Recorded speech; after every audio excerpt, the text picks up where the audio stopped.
redes sociais deram voz a uma multidão de pessoas que despertaram para a política e que querem cada vez mais participar dela, dar sua opinião, cobrar das autoridades o bom uso dos recursos dos nossos impostos. Essas autoridades, porém, não querem ser cobradas, temem ser destronadas de seus palácios. E não adianta xingar nem ofender. Então, o que fazer? Como exercer a cidadania com responsabilidade e eficácia? Bom, para isso, primeiro você precisa se informar bem, estudar, conhecer os meandros da República, o caminho das pedras. Meu nome é Cláudio Dantas, eu sou jornalista e passei os últimos 25 anos denunciando irregularidades e trazendo à tona os bastidores do poder. Neste canal, eu quero dividir com você a minha experiência, te ajudar a mudar o país, restabelecer o Estado democrático de direito e deixar para as próximas gerações, como legado, uma sociedade livre e próspera. E eu não estou sozinho.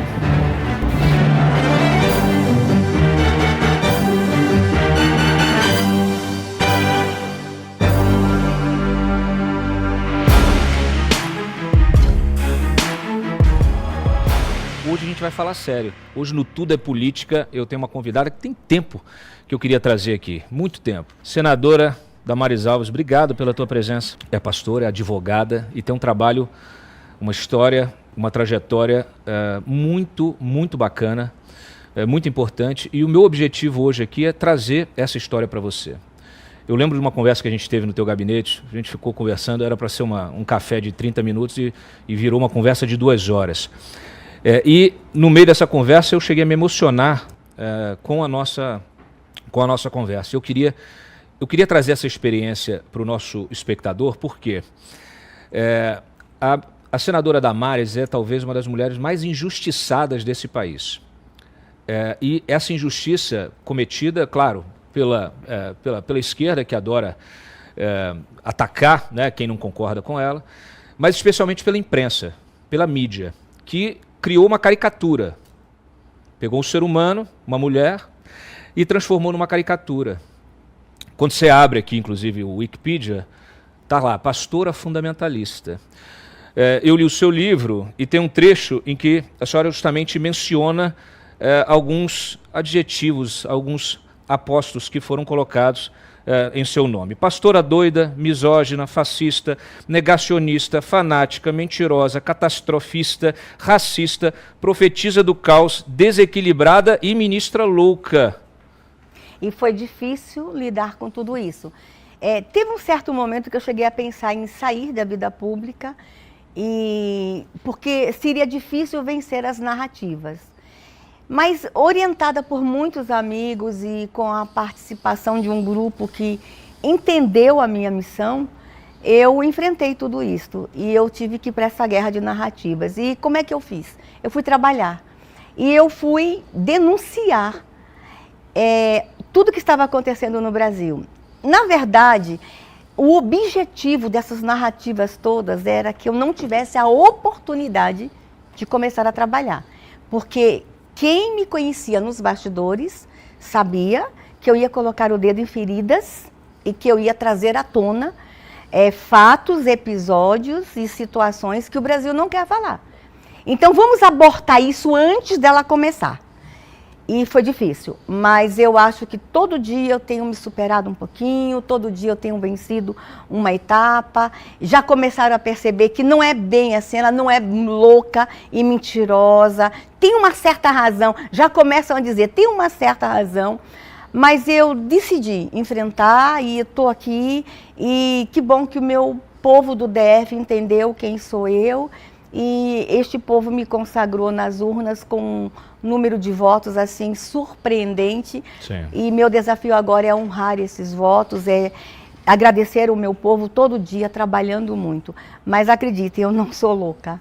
Eu talvez seja uma mulher com excesso de coragem, talvez eu seja uma mulher que quer tanto ver as crianças protegidas e às vezes eu avanço limites da coragem.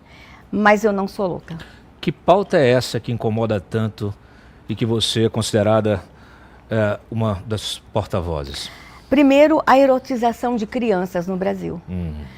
Nós ficamos nos últimos 40 anos omissos com relação à erotização de crianças E quando eu falo de erotização de crianças, as pessoas acham que eu estou falando só das coisas mais escabrosas. Não, deixa eu falar para vocês.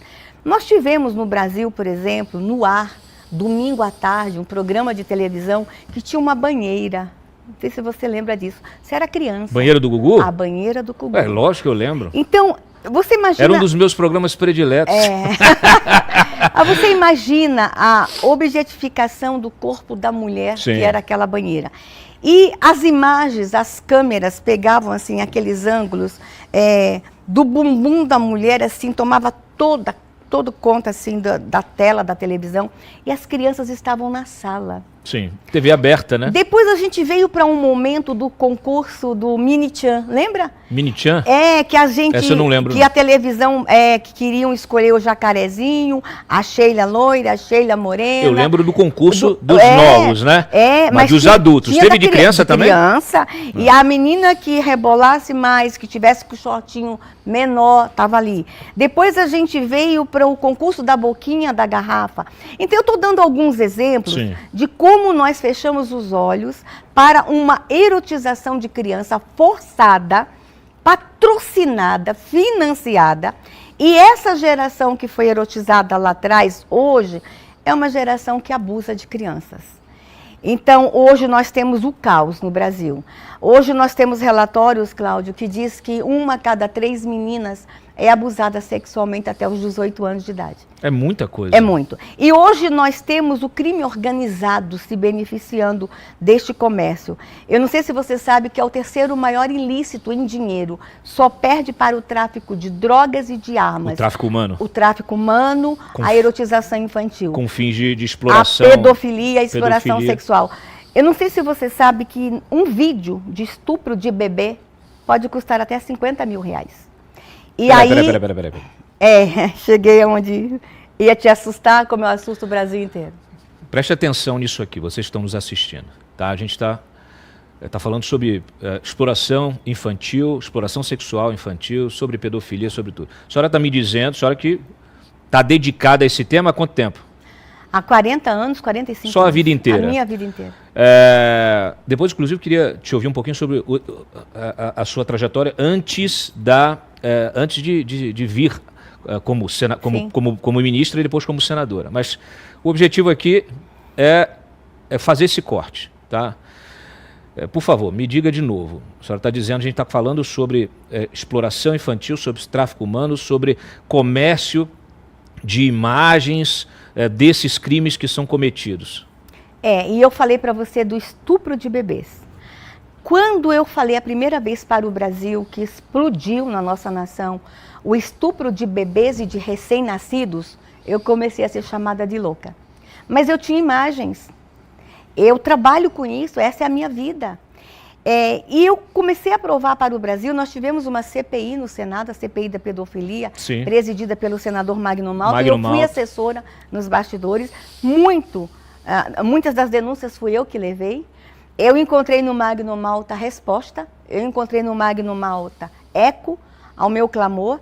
Eu andava nos corredores do Congresso Nacional, Cláudio, com imagens das mais terríveis e me subestimavam. Qual era a tua função naquele momento? Eu era só uma assessora.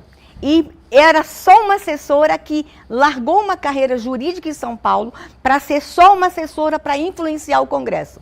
Eu larguei toda a minha carreira jurídica para ser assessora, acreditando que eu poderia influenciar deputados. E eu influenciei um capitão que estava lá nos bastidores e que virou presidente da República. A gente está falando de 2006. Eu chego no Congresso Nacional em 98. 98, mas a CPI... A CPI da pedofilia foi 2010. 2010. 2010. Perfeito.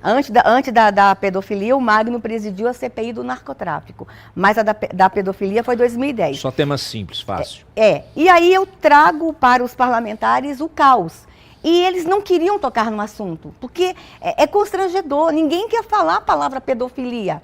Você sabia que eu não sou convidada para ir em festas? Eu não sou convidada para ir em alguns eventos chiques, porque a minha presença, quando eu chego, as pessoas olham para mim, já lembram do caos. Então, a minha presença física incomoda. Que poder, hein? Mas que bom, que poder, bom que eu incomodo, que bom que eu incomodo. E já que eu cheguei a esse nível, eu não vou mudar mais isso. Eu vou continuar incomodando. Para você ter uma ideia, eu mostrava imagens e eles achavam que eram casos isolados. Até que a gente foi se aprofundando e chegamos ao caos em 2018, quando explode o estupro de recém-nascidos. O caso que eu e Magno tivemos acesso e que a gente viu a imagem da bebê mais jovem, tinha 29 dias. Mas eu vou lhe dizer aqui, que eu te falei pouco sobre isso, há 2 meses atrás eu fui para Manaus, para conhecer uma menina de 5 dias. Eu vou repetir, Cláudio. Quando eu cheguei em Manaus, bebê ela de já... 5 dias que foi violentado? Quando eu cheguei em Manaus, ela sobreviveu. Ela já estava com 16 dias. Mas ela foi estuprada com 5 dias de vida. Cláudio, nós batemos o recorde mundial. A criança mais jovem estuprada no mundo é uma menina brasileira do interior do Amazonas. É tão grave o caso dessa menina, ela estava com cordão umbilical ainda. E o marido da avó, e não é um senhorzinho, é um homem de 40 anos, o marido da avó, ele estuprou de forma tão violenta. A menina não morreu porque não perfurou o intestino. Mas ele destruiu o canal vaginal da menina, ele penetrou uma menina de 5 dias. Ela estava com cordão umbilical. O trágico dessa história, eu conversei com a delegada que prendeu o pai, o vô. Ela contou para mim que quando a bebê foi levada para fazer a perícia, o médico que estava no ML para fazer a perícia era o médico que tinha feito o parto dela 5 dias antes. O médico chorava. O médico entrou em desespero. Então, o recorde mundial era 7 dias e era em Curitiba, no Brasil. Agora a gente bate um outro recorde, 5 dias. O mundo inteiro está falando sobre isso e poucas pessoas falaram sobre esse episódio no Brasil. Então, estourou o estupro de recém-nascidos. Por quê? E tem pais que estão estuprando recém-nascidos e que não são pedófilos, Cláudio. Por quê? Por quê? Eu acho que a pergunta é por quê? Por quê? Porque isso é um sintoma de uma sociedade absolutamente doente. Porque o pai que não é pedófilo estupra um recém-nascido. Não, porque qualquer ser humano estupra um bebê. Para produzir a imagem. Porque estupra. Para produzir, bebê, olha, para fazer dinheiro? Agora vem o mais grave, para produzir a imagem, porque tem demanda. Então o que Quer dizer, você tem gente que compra esse material audiovisual e que paga caro por isso. E tem pai e mãe que estupram, que não sente prazer no estupro, mas quer o dinheiro. Então, eu quero que você entenda que é muito louco. O que eu estou falando aqui é muito louco. É comércio, é dinheiro. E vou dizer para você, Cláudio, não é um Zé Mané da esquina. Tem gente poderosa nisso. Quem que tem 50 mil para pagar num vídeo? Você sabia que é possível no Brasil hoje comprar um link para você assistir ao vivo o estupro de um bebê? Meu Deus. E você compra o link, você faz o depósito. Inclusive, quero dizer para você que eu estou trabalhando com o Banco Central, eu estou trabalhando, atenção pedófilo, eu posso olhar para aquela câmera? A sua câmera é essa aqui, a última. Atenção pedófilo, eu vou pegar todos vocês. Nós estamos trabalhando com as empresas de cartão de crédito, nós estamos trabalhando com o Banco Central, com o Febraban, nós vamos fechar o cerco. E não adianta você que já fez um depósito no passado achar que está livre, não. O depósito está registrado. É melhor você sumir do Brasil, porque nós vamos pegar. Então, imagine quem tem dinheiro para pagar 50 mil reais num vídeo. Quem tem dinheiro para comprar um link de 30 mil reais para assistir ao vivo. E dependendo do valor que você paga pelo link, Cláudio, você pode do lado de cá dizer o que você quer que o pedófilo faça com a criança, para você assistir ao vivo. Gente, é tão cruel, é tão perverso, que às vezes parece que é mentira. Parece que é. Mas eu vou dizer para você que não é mentira. Em 2022, um funcionário do Senado foi preso com 2.000 vídeos de estupro de crianças e bebês. Funcionário do Senado. Do Senado. Era o que? Assessor parlamentar? Assessor lá do servidor do Senado. Servidor. Com alto salário. Foi para a delegacia, pagou uma fiança de 15 mil, está solto e recebendo salário. Ok. Mas isso mudou? Não. Agora, semana passada, um cabo da FAB no Brasil, aqui em Brasília, foi pego com 5.000 imagens e um jornalista no Guará com 20 mil imagens. E nessas 20 mil imagens tinha também estupro de bebês. Foram presos? Estão soltos. Inclusive, eu fiz esse meu manifesto na tribuna. Mas o pior, isso foi a semana passada. Sexta-feira eu estava em Canoas, antes da eleição. Sabe o que eu fui fazer em Canoas? Além de pedir voto para a minha candidata, eu fui conhecer a história de um empresário que foi solto sexta-feira com 200 mil vídeos. Deixa eu dizer para você, um empresário de Canoas foi preso com 200 mil vídeos de estupro de crianças e bebês e 24 horas depois foi solto. Então, eu não estou mentindo. Só, Cláudio, que para esse empresário ter 200 mil vídeos, vamos imaginar que algumas imagens fossem repetidas, a mesma criança em posição diferente ou a mesma criança em dias diferentes. Mas, no mínimo, 100 mil crianças foram estupradas. Para aquele empresário em Canoas ter 200 mil imagens. É pouco isso?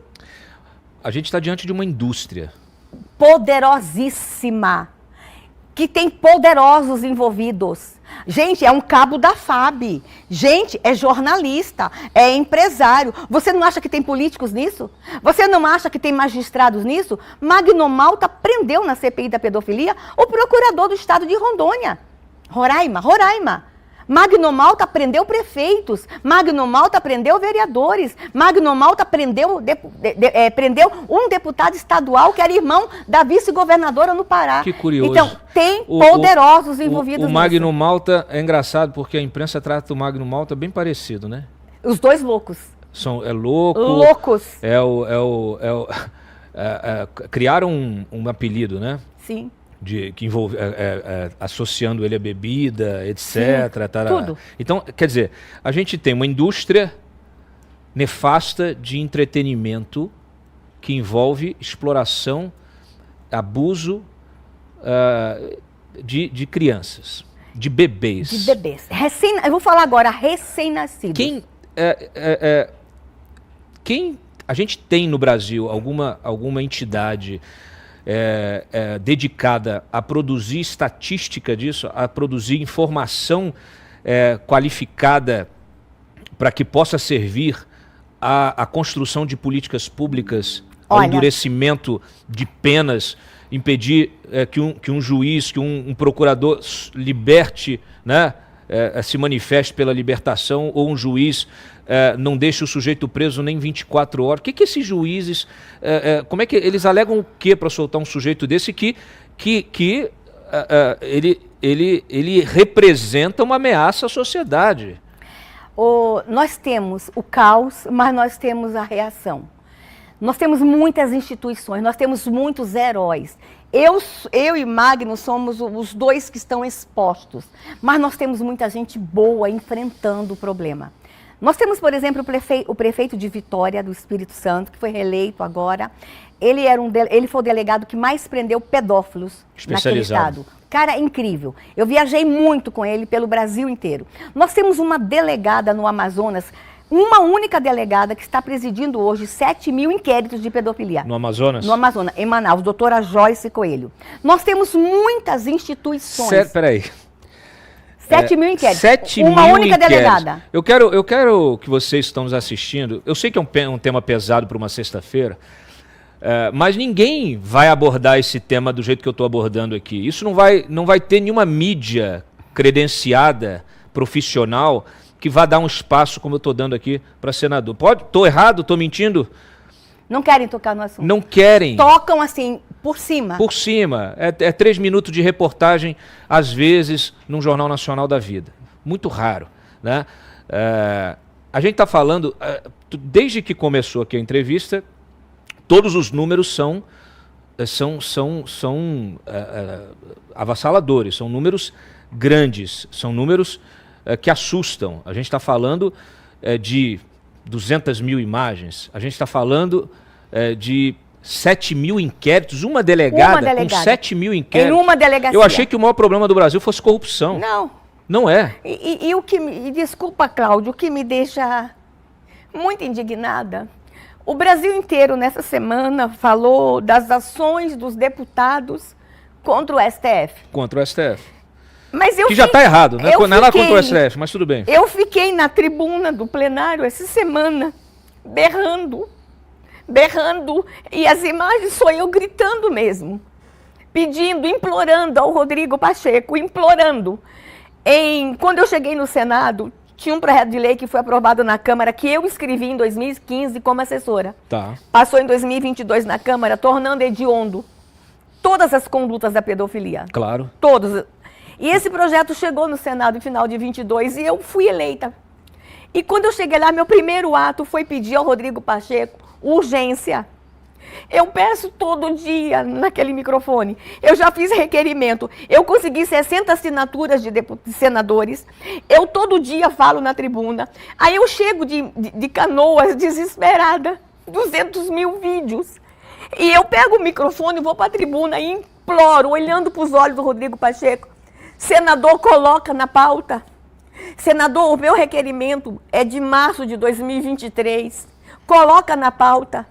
E você não vê sensibilidade, entanto tem a imagem, eu falando, eu gritando, e todo mundo no plenário conversando. Então, assim, para mim a coisa mais grave dessa semana não foi o que aconteceu na CCJ, aquelas ações, aqueles projetos aprovados contra o STF.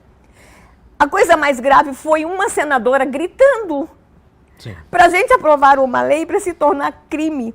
Uma lei que foi aprovada por unanimidade na Câmara, que eu tenho 60 assinaturas de senadores e que o presidente não coloca em pauta. O Rodrigo Pacheco, qual é o problema?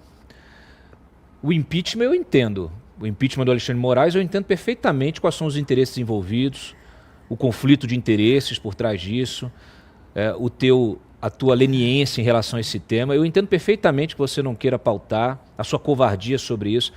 Agora, não pautar esse projeto tem alguma coisa errada. E eu quero que você explique para a gente. Eu quero que você explique para o eleitor brasileiro, não é só o mineiro, porque a sua carreira política ela se esgotou.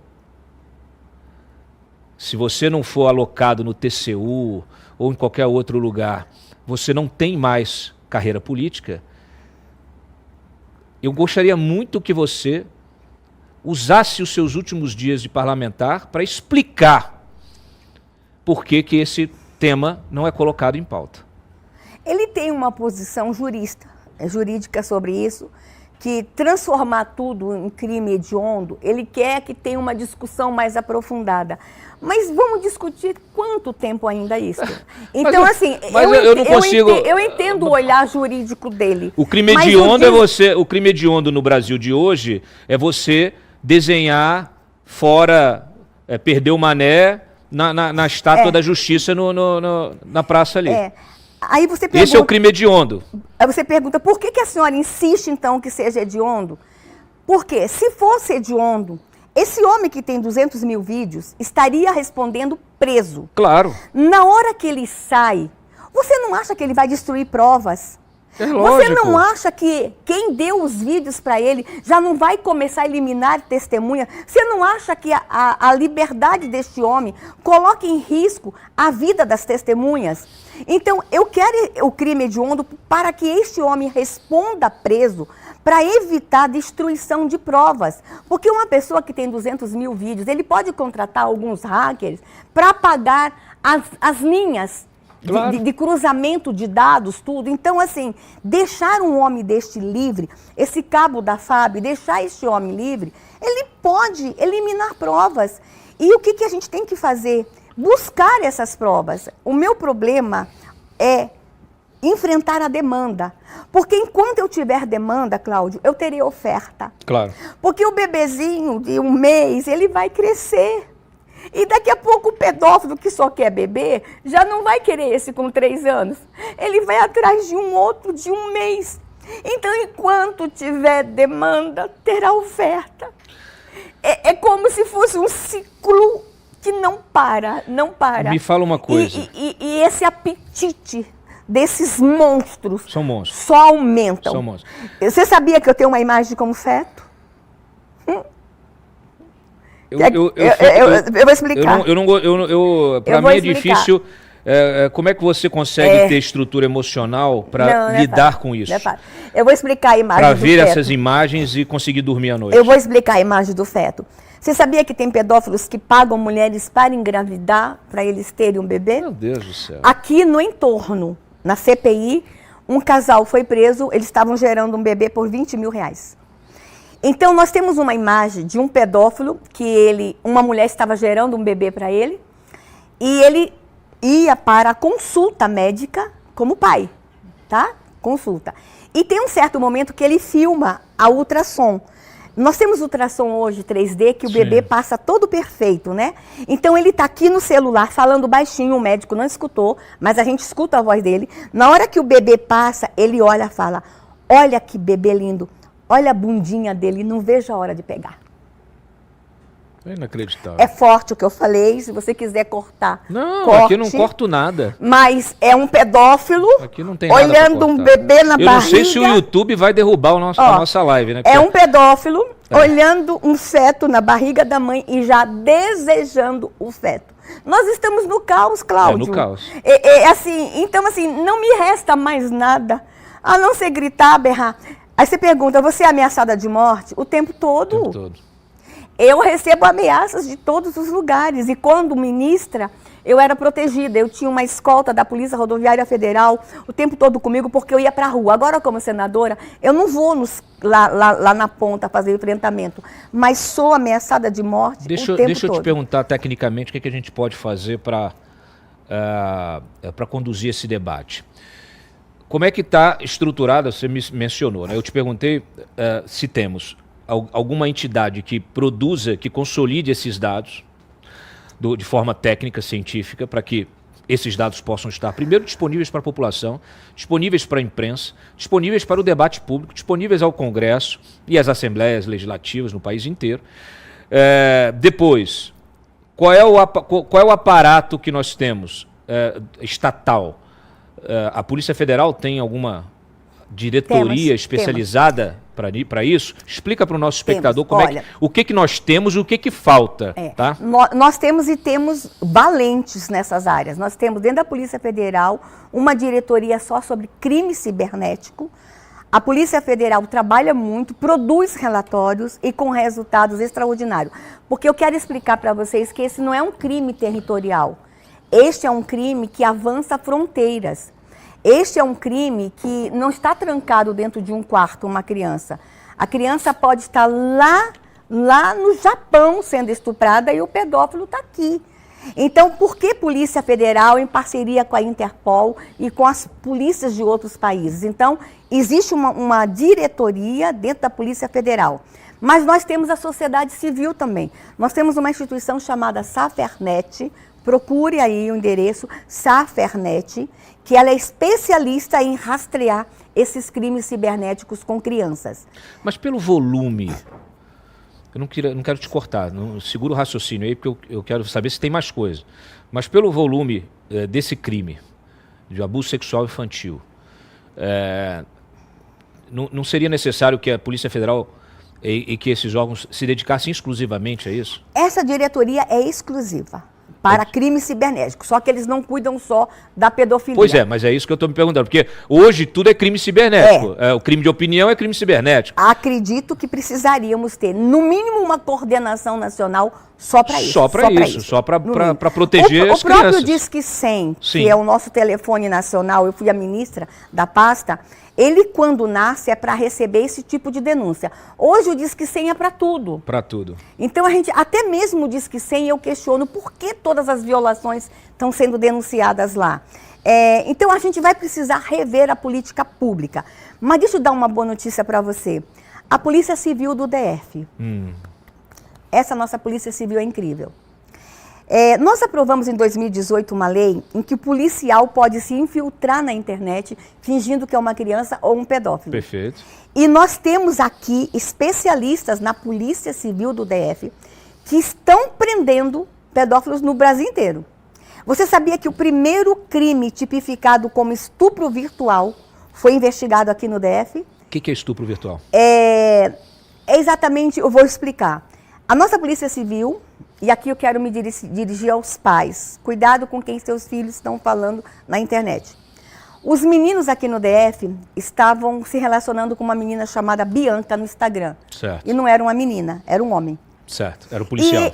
Não. Não era? Era um pedófilo. Era um pedófilo. Que ele entrava no Instagram com o nome Bianca, usava uma foto de uma menina muito linda e os meninos se apaixonavam. Só no DF, 60 meninos. Meninos. No momento que esses meninos se apaixonavam, ela começava a falar no direct. Daqui a pouco ela pedia o WhatsApp.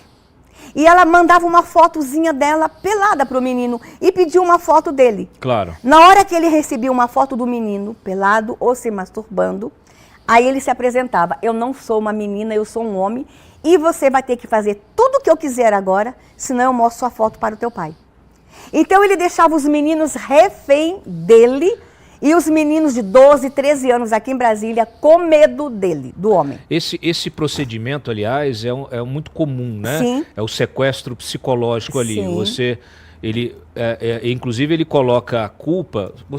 A senhora menciona isso no seu livro, que a senhora também relata ter sido abusada quando criança, e menciona justamente isso, quer dizer, o abusador, e aí eu quero também entrar nesse tema, porque a senhora diz que foi abusada por 2 pastores, e o abusador, ele tenta te colocar como culpada. Culpada, refém, culpada. Como culpada. É. E te coloca como refém, porque assim, se você falar, eu vou contar pro teu pai, se você não sei o quê... Eu mato o teu pai. Eu mato o teu pai. É. Eu vou falar da minha história, mas esses casos de Brasília, aí uma mãe pegou a conversa do homem com o filho, essa mãe inteligentemente não repreendeu o filho, não bateu, abraçou, diferentemente de outros pais que castigam o menino. Ela foi na delegacia, no telefone, os policiais começaram a conversar com o pedófilo. E os policiais criaram lá um perfil de menino para falar com ele, com a tal da Bianca. E os nossos policiais chegaram a esse pedófilo. Ele estava no interior do Maranhão, filho de um pastor, trancado num quarto com dezenas de vítimas. A nossa polícia foi lá, trouxe ele algemado. Eu estive na delegacia com o delegado na época e o delegado me disse, senadora, no primeiro interrogatório, nós perguntamos a ele, você fez alguma vítima além de Brasília? Sabe o que ele disse? Só não fiz no Acre. Só não fiz no Acre. Então, o delegado, pela primeira vez, tipifica o primeiro estupro virtual do Brasil, foi tipificado aqui. Então, nós temos gente muito boa na Polícia Civil do DF e eu quero falar para as famílias do DF. Acredite na Polícia Civil do DF. Fale com os delegados do DF. Nós temos um time treinado no DF para fazer este enfrentamento. Mas se você não quiser a delegacia, ligue no Disque 100. Mas olha, eu até me coloco à disposição, Cláudia. Eu não posso fazer isso não, porque meu gabinete não é ouvidoria. Mas se tiver alguém que queira falar diretamente comigo, pode vir. Claro, tem muita gente que não tem confiança, tem a confiança. Mas vai falar comigo. Eu tenho uma equipe no gabinete também que trabalhou comigo no Ministério, que sabe lidar com o assunto. Então é o seguinte, o que nós temos que fazer? Romper silêncios. E, Cláudio, você falou da minha história e me permita falar dela. Deixa eu só, antes da senhora continuar a contar, eu quero que a senhora traga esses detalhes, eu quero, para quem está nos assistindo, muita gente não conhece, mas a senadora Damares, ela escreveu um livro contando a sua história, contando a sua trajetória. O livro se chama Tudo Começa na Infância. E claro, o livro é voltado a isso. Aliás, esse livro deve ser lido por todos os pais e mães desse país, para que entendam como que, o que você precisa estar atento para evitar, né, muitas vezes de que sua criança fique exposta, né? Então está aí o livro na tela. Esse livro traz justamente esses relatos todos. O livro foi lançado em 22, não é isso? 22, durante 2022 a pandemia. Foi o livro lançado, e ele e aí traz esse detalhe todo, né? Quer dizer, a senhora aborda aqui temas como maus tratos a bebês, suicídio, inclusive, que é uma coisa muito comum na infância, na adolescência, né? Automutilação. Muitas vezes os pais não entendem. Às vezes o filho está com tendência suicida, a criança está com, né, o adolescente está com tendência suicida e não sabe a origem. Porque às vezes essa origem ela está sendo escondida pela criança por vergonha, porque às vezes está associada a algum tipo de abuso, né? A senhora também fala de adoção, Deus, fé, sociedade, a igreja brasileira, família e cuidados na infância e adolescência. Por favor, conta a sua história. Esse livro, quando a primeira proposta dele foi falar com a igreja evangélica e a igreja católica. Eu acho que são duas agências que vão ter que vir forte no enfrentamento à violência contra a criança. Então, é um livro que eu desafio os líderes religiosos, os religiosos, a virem para essa luta. E eu tenho essa legitimidade porque eu sou uma pastora. Claro. E eu sei o quanto nós podemos fazer enquanto pastores para enfrentar este problema. Cláudio, eu sou filha de pastor. Sim. Tá? E meu pai era um pastor missionário, muito generoso. Um homem que trabalhava com crianças, com idosos. A minha vida, quando eu lembro do papai na infância, a gente sempre esteve ali cuidando de idosos. Uma infância muito humilde, inclusive. Muito humilde. Eu morei no interior do Nordeste há muito tempo, no sertão mesmo. E o meu pai, ele era um pastor líder, que formava novas lideranças. E ele recebeu em casa um pastor recém-formado, que não era um pastor, era um pedófilo fingindo que era pastor. E esse homem morou dentro da minha casa. Ele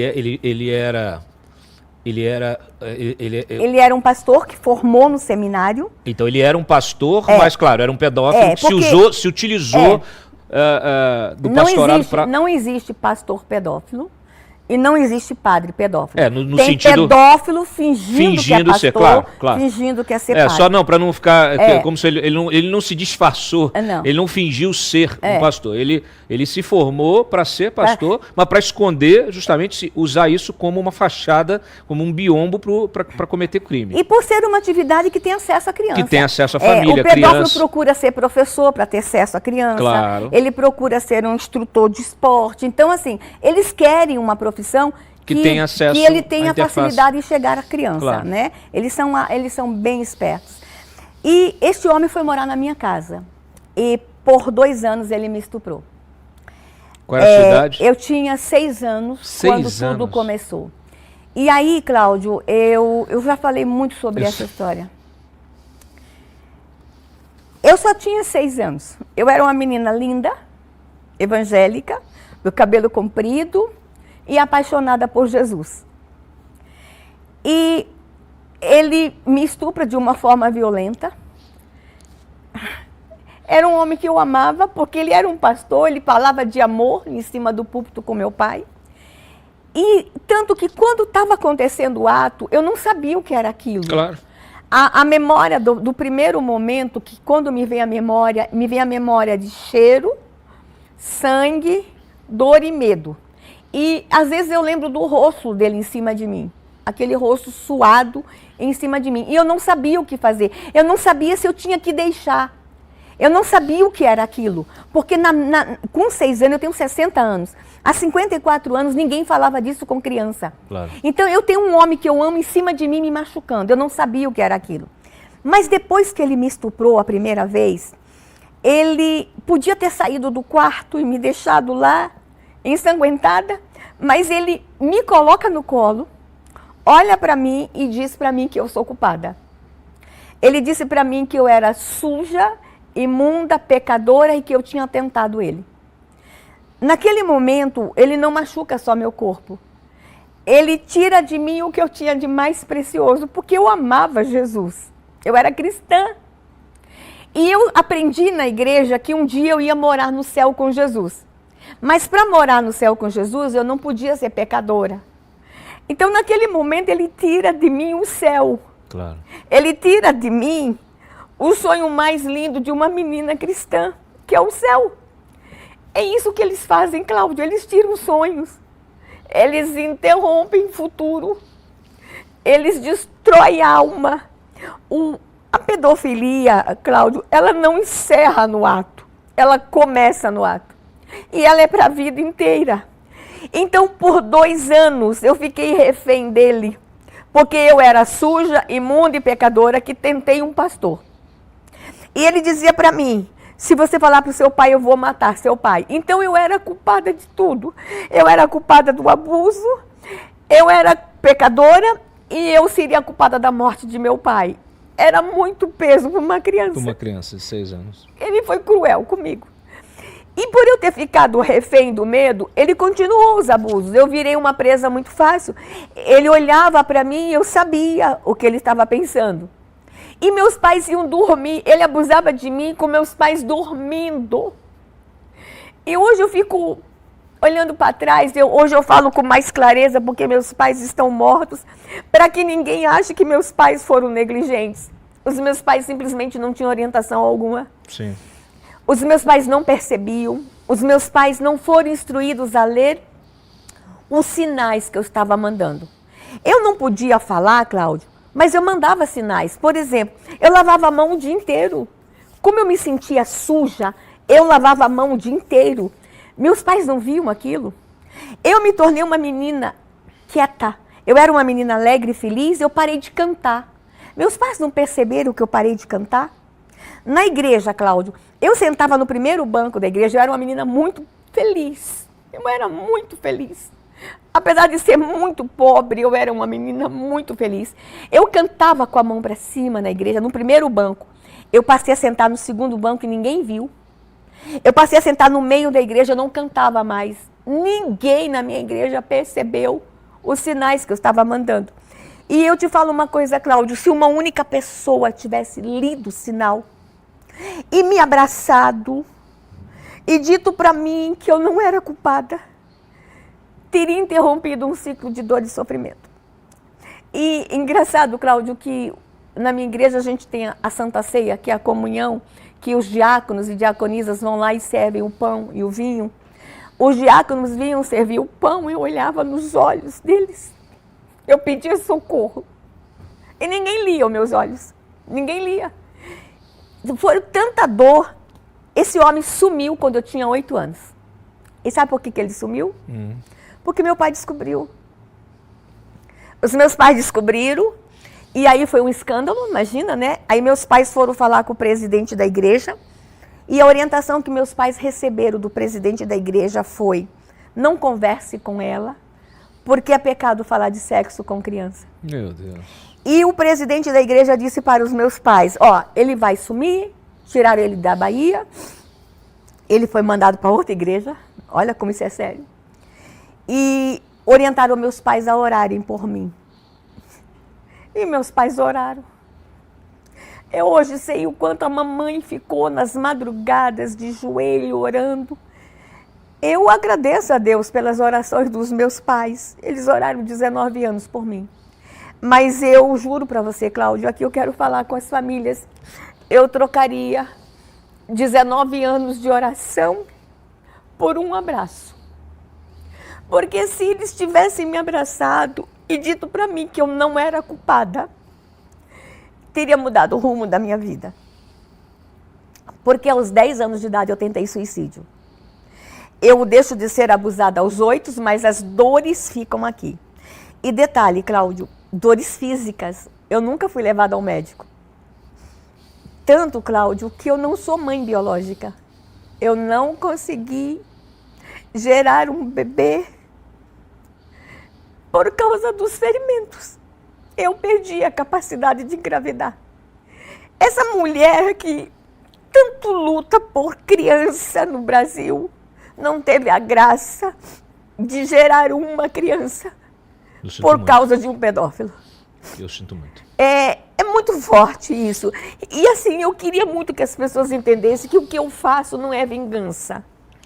Eu não estou me vingando da minha história. Não, eu não estou me vingando.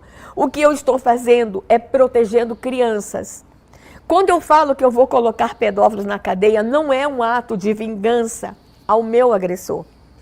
Quando eu falo que eu vou colocar pedófilos na cadeia, é que eu não quero que nenhuma menina daqui 60 anos esteja sentado nessa cadeira, contando a mesma história. O que eu quero é que nenhuma menina mais e nenhum menino, porque o estupro de menino também é muito grande no Brasil, sim, passe pelo que eu passei. Então, Cláudio, aos 10 anos, não suportando mais as dores emocionais, eu tentei suicídio. E aí eu quero falar que nós temos muitos suicidas no Brasil, muitos, que a motivação inicial foi o abuso sexual, tá? E é essa história do suicídio que eu virei também chacota no Brasil, porque... A história da goiabeira. E o que é a goiabeira? Era o meu lugar de refúgio. No fundo da casa, da minha casa, tinha um pé de goiaba. Como eu não podia chorar na frente dos meus pais, olha só, a estratégia de uma menina em desespero. Eu tinha medo de chorar e meus pais verem que eu estava chorando e descobrir e o homem matar meu pai. Então eu chegava da escola com muita dor, muito sofrimento, eu ia para o pé de goiaba e eu ficava muito tempo naquele pé de goiaba chorando. E hoje eu pergunto assim, meus pais não viam que eu gastava muito tempo no pé de goiaba?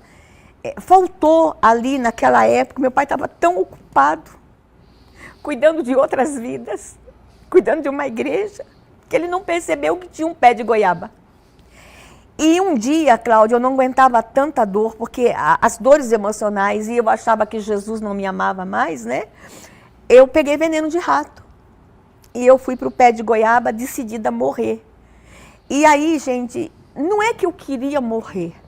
Eu queria aliviar a dor, você entende? Claro. Esse conflito que o suicida tem, aliviar a dor. E aí, na hora que eu estava abrindo o saquinho de veneno em cima do pé de goiaba para comer, chorando muito, porque eu ficava assim, se eu morrer, papai vai ficar com saudade, mamãe vai ficar com saudade. Se eu morrer, eu não vou para o céu. Havia um conflito de emoções de uma menininha machucada. Aí, quando eu estou abrindo o saquinho de veneno, e eu comecei a orar. E aí, naquele momento, eu tive uma visão de Jesus. E esse meu momento, o Brasil precisa respeitar. Era uma menina em dor e sofrimento e com muita fé. E eu vi Jesus. E eu falei isso numa igreja, Cláudio, que eu vi Jesus no pé de goiaba.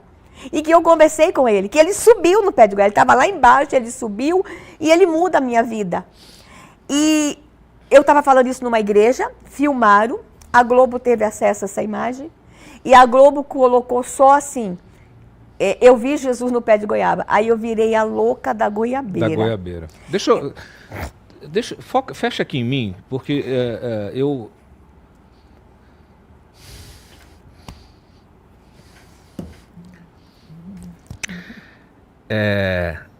a nossa profissão, ela tem uma responsabilidade enorme. E eu acho que é o seguinte, falta a qualquer pessoa, a qualquer jornalista que se pretenda exercer o seu ofício de forma séria e digna, falta dignidade quando você se depara com uma situação como essa e você resolve fazer chacota, fazer piada. Então, assim, eu digo que você que fez isso, você colega que fez isso, você precisa fazer uma profunda reflexão sobre o teu trabalho. Se você não é capaz de entender a gravidade disso, porque você está com a sua mente tomada pela militância política, ideológica, ou se você não sente, não se sensibiliza com isso, ou se você acha que não tem responsabilidade sobre como você passa esse tipo de informação adiante, você deveria abandonar a profissão de forma urgente. De forma urgente.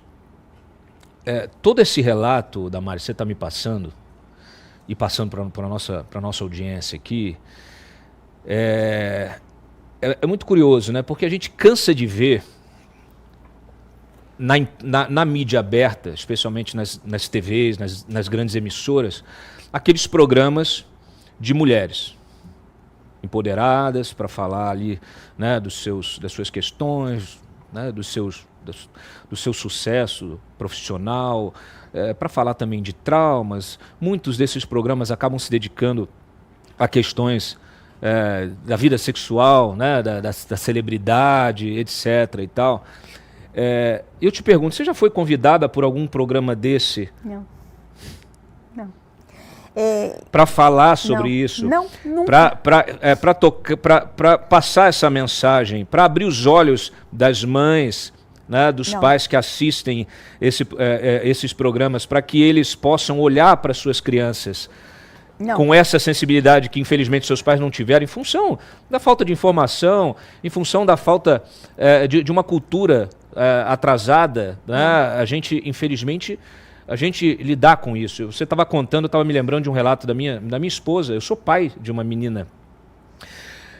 E é curioso, né? Ela está com 9 e ela é bem molecona, né? E eu adoro, porque eu vejo coleguinhas dela com essa idade já hipersexualizadas.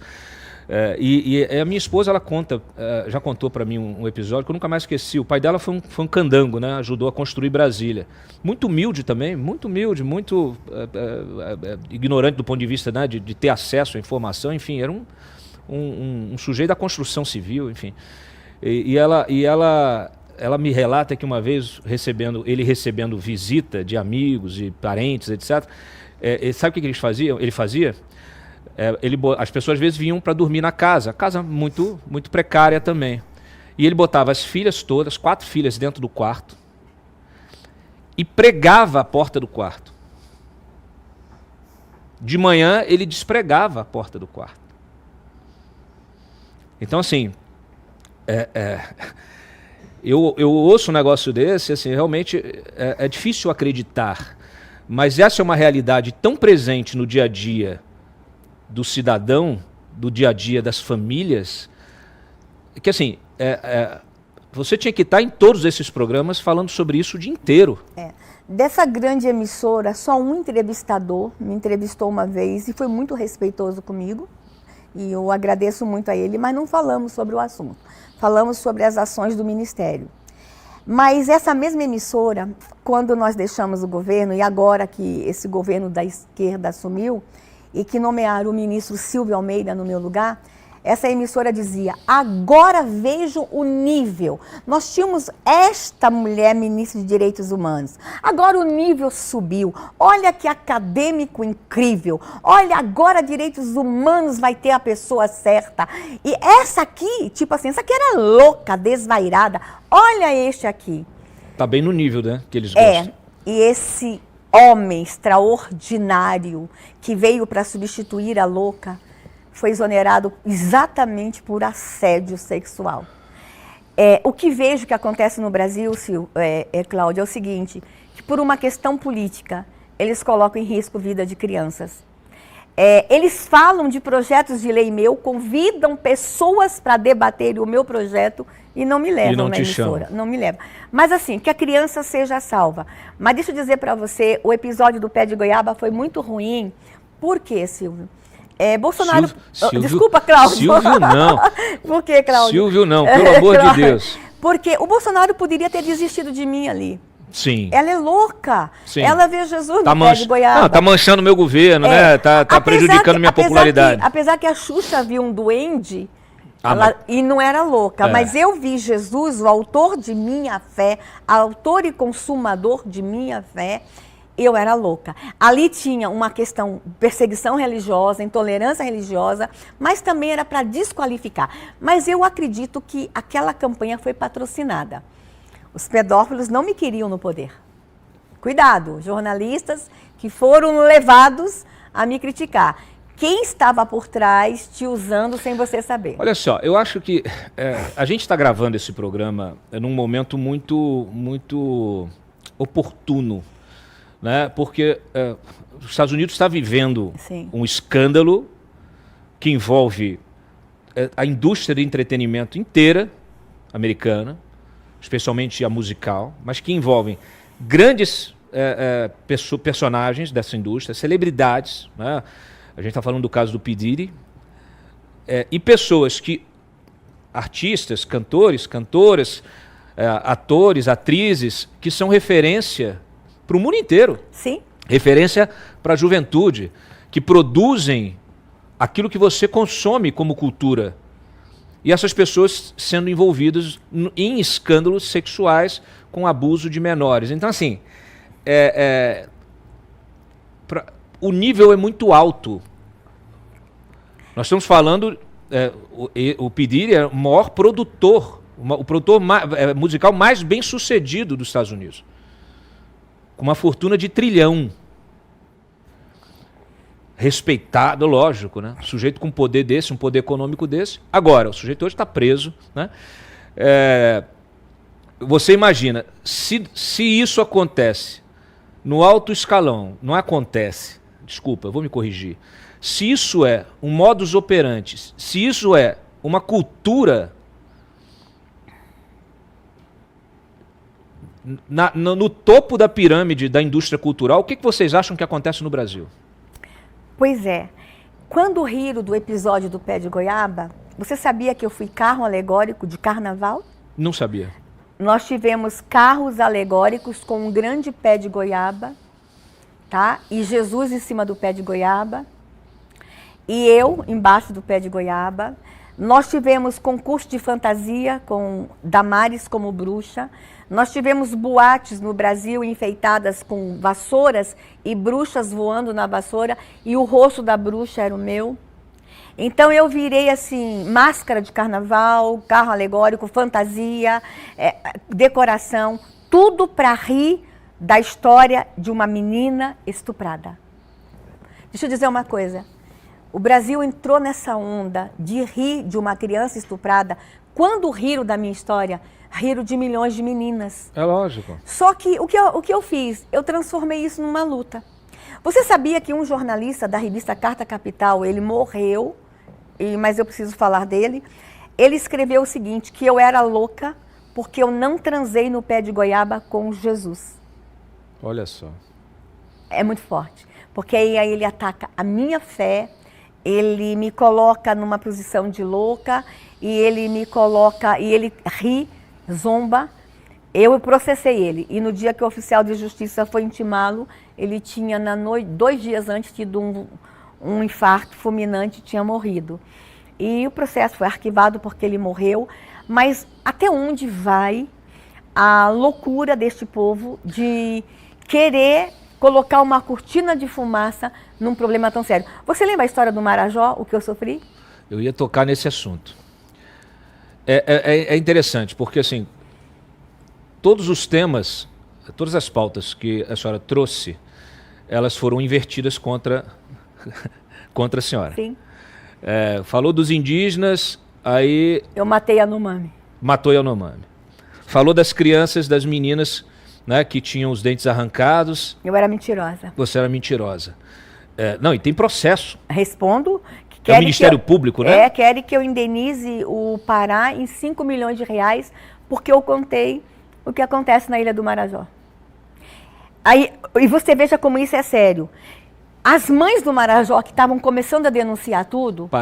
Pararam, porque disseram, se estão fazendo isso com ela, que foi ministra e é senadora, é óbvio. O que vão fazer comigo? Não foi nada educativo que fizeram. Querer processar uma senadora por ter denunciado. E detalhe, Cláudio, eu não denunciei sozinho. Quantas matérias antes de mim existiam? Sim. A primeira vez que eu tive acesso a esse assunto foi em 1992, no livro de um grande jornalista. Depois que eu vou trabalhar na Câmara em 98, quantas audiências públicas eu assisti dentro da Câmara falando sobre isso? Nós temos uma CPI que foi lá no Marajó, que prendeu gente no Marajó. Por que só quando eu denunciei eu sou processada? Porque eles sabem o poder que uma menina abusada tem de falar do assunto. Você está entendendo? Claro. Por que perseguem menos o Magno Malta e mais Damares hoje? Porque o Magno, ele é indignado com a causa. Eu sou vítima. Quando eu falo, o peso é muito grande. E olha só, você está falando um negócio que é muito simbólico. Eu escrevi um artigo quando veio à tona a história do Silvio Almeida, como é que chama a ministra lá? Cristiane Brito. Não. Cristiane Brito eu trouxe para comentar. A Aniele Franco. Quando a Aniele Franco silencia, eu escrevo um artigo justamente dizendo o seguinte, ela não tinha o direito de silenciar. Porque ela não é uma vítima desamparada. Sim. Ela é uma mulher empoderada, como eles gostam de dizer, ela é uma ministra de Estado, ela tem não só o poder estatal do seu lado, as ferramentas necessárias, como ela tem a obrigação de transformar isso em símbolo do combate ao assédio e à violência sexual. Sim. E ela silencia. veio dar uma entrevista agora, recente, para a Globo também. Né? Um ambiente também controlado. Justamente para ela não ser questionada sobre isso. Sim. E quando há um questionamento, quando isso fica exposto, artistas questionados, autoridades, o que eles dizem? Militantes, o que eles dizem? Que eles não sabiam o que fazer, porque sabiam que se divulgasse isso, ia prejudicar a causa. Mas que causa, cacete? Que causa, seus canalhas? É muito difícil me tirar do sério, viu? Qual é a causa de vocês? A causa de vocês é o poder. É o controle de uma narrativa que não é de vocês. E ela está sendo arrancada das mãos de vocês por alguém que tenha coragem de se colocar ao lado da vítima, que é a senadora Damares Alves. Por isso, talvez, você também seja tão atacada, porque que absurdo, né? De repente, eles verem essa bandeira sendo arrancada, Cláudio, e sendo defendida por uma mulher de direita, conservadora. Eles me desacreditaram quando eu estava entrando como ministra, com o episódio do pé de goiaba, certo? Sim. E do azul e rosa, que também foi tirado de um contexto. Que, aliás, aqui também há espaço para gente relaxar um pouco, né? Que o tema é muito pesado. Esse negócio do azul e rosa, você foi tão atacada por esse azul e rosa, e hoje o chá revelação é o quê? Azul e rosa. Azul e rosa. É uma loucura, e tudo fora do contexto. Mas aí, quando eu ganho para senadora, eles precisavam também que eu chegasse no Senado desacreditada. Claro. Então, no dia da minha posse, Cláudio, foi muito ruim. Você sabia que nenhum senador queria tirar foto comigo? É sério? Porque assim, primeiro, ninguém acreditava que eu tomasse posse. Por quê? Como não conseguiram me pegar nos atos terroristas, tá? Eles precisavam de um outro fator. Atos terroristas? Atos, entre aspas. Eles pegaram o Yanomami e o Marajó. Então, eu chego no Senado como mentirosa por causa do Marajó. Eu chego no Senado como genocida. Você sabe o que é ser acusada de matar criança? Pô, cara, podiam ter me acusado de tudo. E eu sendo mãe de uma menina indígena, eu tendo uma instituição que salva criança indígena. Eu me lembro, Cláudio, que até antes de tomar posse, meia hora antes, os advogados estavam comigo no meu gabinete. Você pega a chave um dia antes, né? E havia uma expectativa que eu fosse presa meia hora antes da posse. E que eu não tomaria posse. Meu Deus. E como aqueles dias a gente ainda estava com muita segurança no Senado, a posse foi muito monitorada. Do meu gabinete até o plenário, ninguém podia ir comigo. Só podia entrar no plenário o senador. Estavam com medo de protestos. Do meu gabinete ao Senado é um corredor. Foi o caminho mais solitário da minha vida. Porque eu andei naquele corredor sozinha, ninguém da imprensa queria me ver, porque eu era genocida. Cláudio, sabe o que é genocida? É matar gente. É muito pior que homicida. É matar um povo. Eles passaram uma ideia que eu me organizei para deliberadamente matar as crianças Yanomami. Aí eu chego no plenário, ninguém queria tirar foto comigo. E aí eu tenho um outro desafio. De novo eu me vejo diante do desafio de desconstruir narrativas. E eles sabiam que eu ia ter uma luta em defesa da criança. Então eu tinha que chegar lá como assassina de criança, para ninguém acreditar na minha luta. Claro. Foram outra coisa. Eu tomo posse, consegui vencer essa etapa, dia 1º de fevereiro.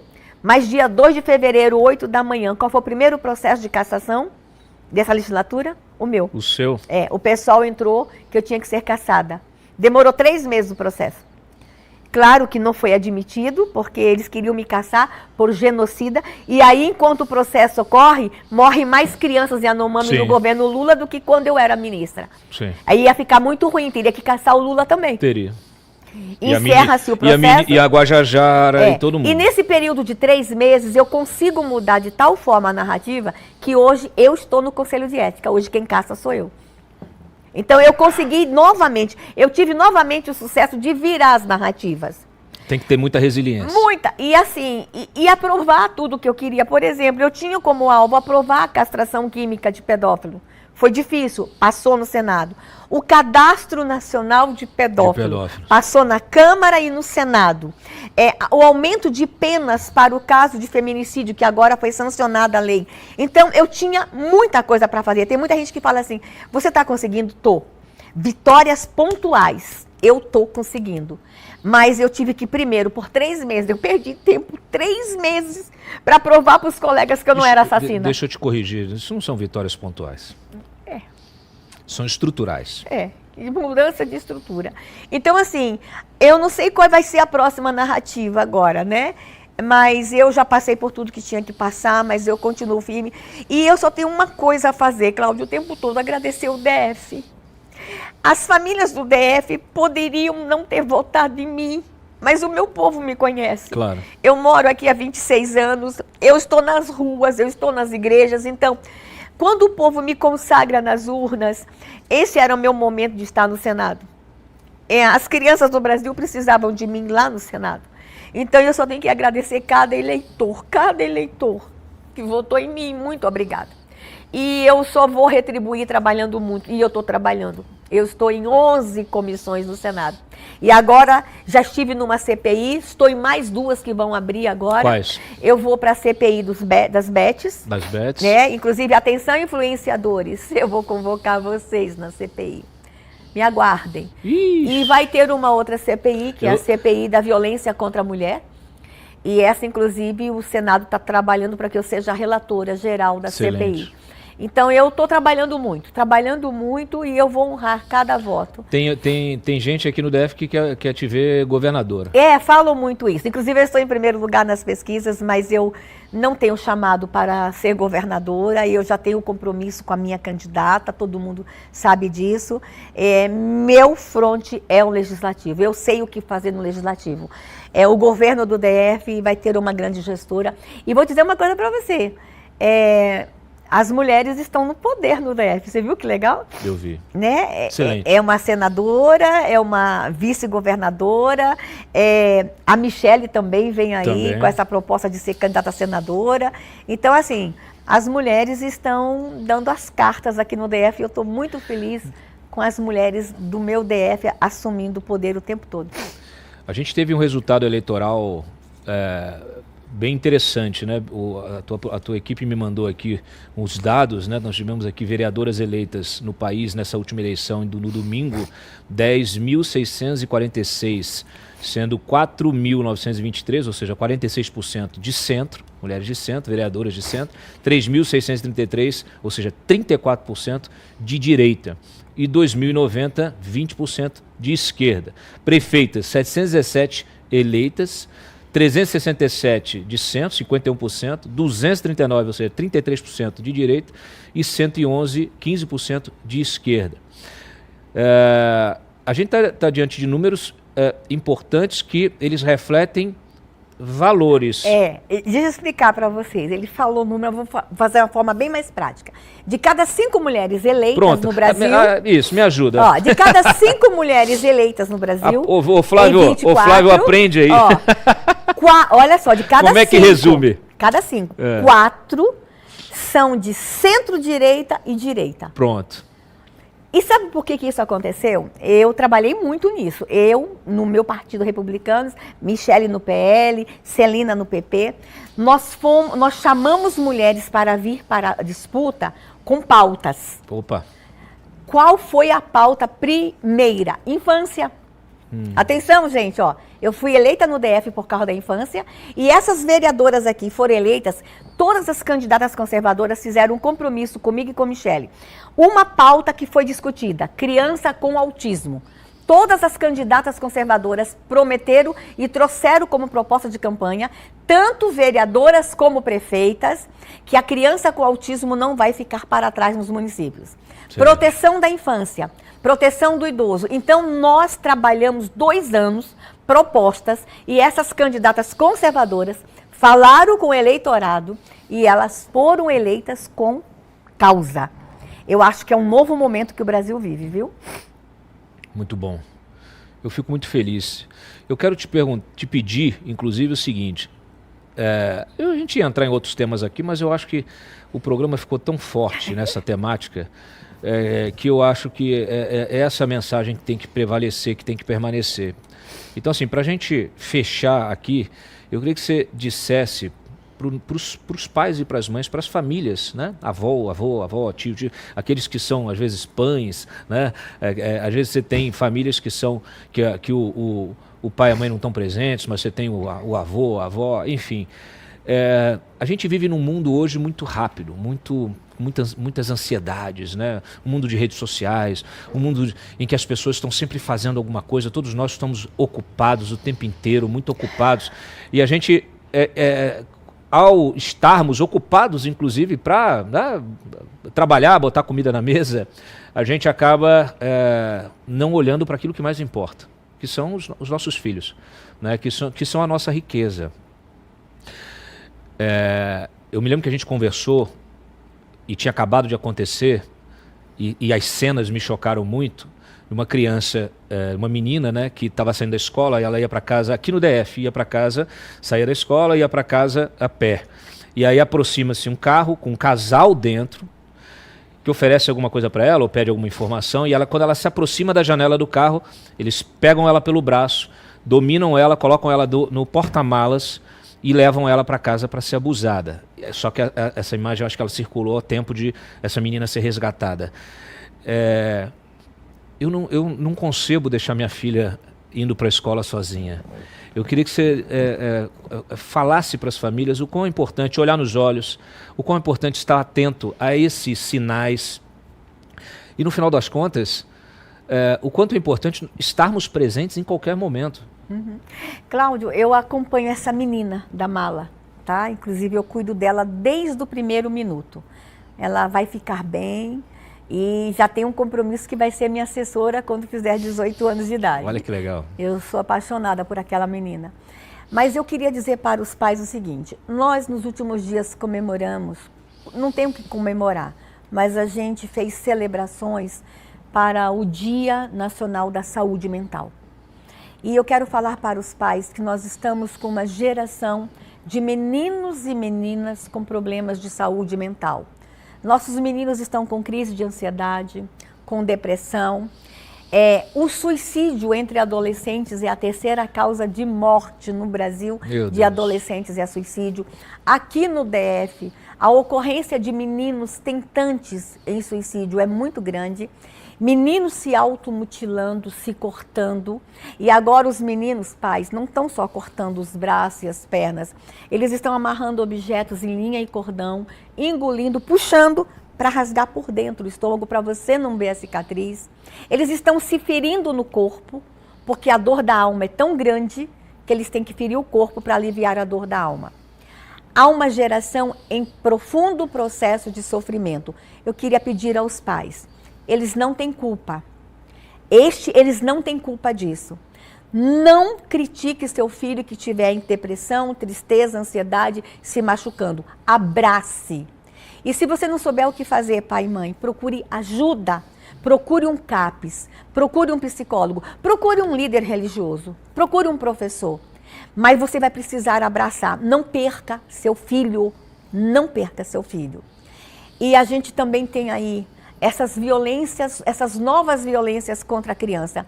Uma delas, a dependência tecnológica. Pais e mães, deixa eu dizer uma coisa para vocês. Eu estou acompanhando adolescentes que estão comprando fraldas geriátricas.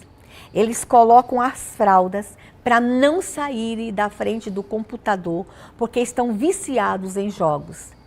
Eles levam comida para perto do computador e colocam fraldas. Dependência tecnológica. Papais e mamães, vamos dar um freio nisso.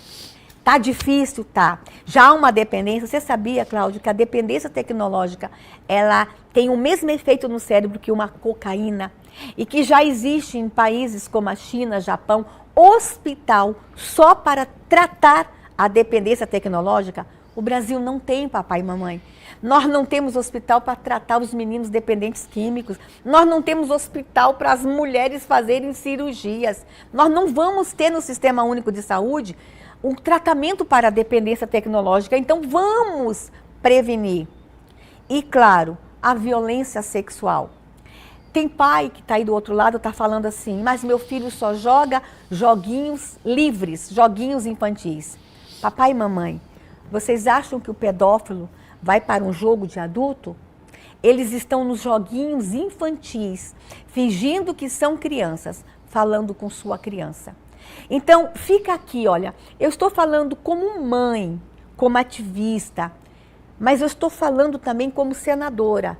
Enquanto eu estou lutando para aprovar as leis lá no Senado, a família precisa vir com a gente. Os pais precisam entender que é um novo momento. E vou contar uma coisa, Cláudio. Eu juro que eu teria muita dificuldade de ser mãe hoje de uma criança de 10 anos. Porque não está fácil, papai e mamãe. As crianças também estão com dúvida em suas identidades. O que eu estou recebendo de vídeos de adolescentes achando que nasceram animal em corpo de homem e de mulher. Adolescentes dizendo que são cachorros. Adolescentes dizendo que nasceram gatos no corpo errado. As nossas crianças e adolescentes é um momento difícil de crises de identidades também. Então a família vai ter que parar tudo o que está fazendo. Pare 5 anos, papai e mamãe, depois você corre atrás da sua carreira. O que eu estou vendo hoje, papai e mamãe, um doutorado atrás do outro, um mestrado atrás do outro, trabalho, dinheiro, renda, riqueza. Por favor, pare tudo e vamos dar atenção aos nossos filhos. Vamos ficar mais pertinho de nossos filhos. É o recado que eu posso dar. Meus pais não tiveram essa orientação. E meus pais levaram para dentro de casa um agressor. Talvez vocês estão falando aí, eu nunca vou trazer para dentro de casa. Não precisa levar. Eles chegam por meio das redes sociais, dentro da sua casa. Eu quero te agradecer, Cláudio. Nós tínhamos um roteiro aqui de entrevista. Gente, nós tínhamos um roteiro de entrevista, mas ele deixou eu falar do coração. Eu não sei se ele vai conseguir, vai ter coragem de colocar tudo no ar, mas pouco jornalista tem a sensibilidade que você tem. Obrigado. Obrigada pelo respeito ao meu trabalho e mais obrigada pelo respeito às crianças do Brasil. Obrigado pela tua presença E é aqui. por isso que você faz tanto sucesso. E obrigado pela coragem de compartilhar a tua história. Obrigada. Esse foi um dos programas mais incríveis que a gente já fez. Estou emocionado aqui. Eu espero que vocês tenham gostado. Eu espero que sirva a reflexão. Espero que vocês compartilhem muito esse programa. Eu nem pedi likes. Eu nem pedi nada para vocês durante o programa, como a gente costuma fazer, porque eu fiquei absolutamente imerso na nossa conversa aqui, hipnotizado pelas tuas palavras e tudo, ao longo da nossa conversa, tudo me levava a essa reflexão, porque eu sou um pai de uma criança, de uma menina de 9 anos, né? E eu sinto essa responsabilidade diariamente, né? Lidar com toda essa tecnologia, com todos esses apelos, lidar com modelos de educação, né, que muitas vezes a gente procura a melhor escola e de repente tem de lidar com modelos de educação que simplesmente não fazem sentido, né? Então não há nada mais importante do que a criança, não há nada mais importante do que a infância. A gente só vai conseguir curar essa sociedade que está emocionalmente fraturada, que está com essa sua saúde mental, né, abalada. A gente só vai conseguir curar se a gente curar as crianças, porque isso é um trabalho de geração, de gerações, inclusive. Então, muito obrigado mais uma vez, Damares, parabéns pelo teu trabalho, que você continue sendo iluminada e tenha força para seguir adiante e consiga agregar ainda mais pessoas dentro dessa tua missão, tá? Eu que agradeço. Foi uma alegria estar com você. A alegria foi minha e a gente se vê sempre às sextas-feiras no Tudo é Política. Eu não preciso explicar porque o sentido do programa é esse mesmo. É a gente se entender, a gente entender que tudo que nós fazemos, que vai da nossa rotina, do nosso dia a dia, de escolhas que nós fazemos, tudo envolve a política. Eu sempre digo aqui, durante as nossas lives de segunda a quinta, né, que o meu objetivo é mais do que fazer jornalismo, meu objetivo é ajudá-los a ativar a cidadania de vocês, para que vocês, como cidadãos ativos, possam exercer o seu papel e fazer política. E aí a gente vai conseguindo mudar a realidade desse país. E a gente tem que realmente tomar o país que foi sequestrado por essas forças, né, essas forças do mal. As redes sociais deram voz a uma multidão de pessoas que despertaram para a política e que querem cada vez mais participar dela, dar sua opinião, cobrar das autoridades o bom uso dos recursos dos nossos impostos. Essas autoridades, porém, não querem ser cobradas, temem ser destronadas de seus palácios. E não adianta xingar nem ofender. Então, o que fazer? Como exercer a cidadania com responsabilidade e eficácia? Bom, para isso, primeiro você precisa se informar bem, estudar, conhecer os meandros da República, o caminho das pedras. Meu nome é Cláudio Dantas, eu sou jornalista e passei os últimos 25 anos denunciando irregularidades e trazendo à tona os bastidores do poder. Neste canal, eu quero dividir com você a minha experiência, te ajudar a mudar o país, restabelecer o Estado democrático de direito e deixar para as próximas gerações, como legado, uma sociedade livre e próspera. E eu não estou sozinho.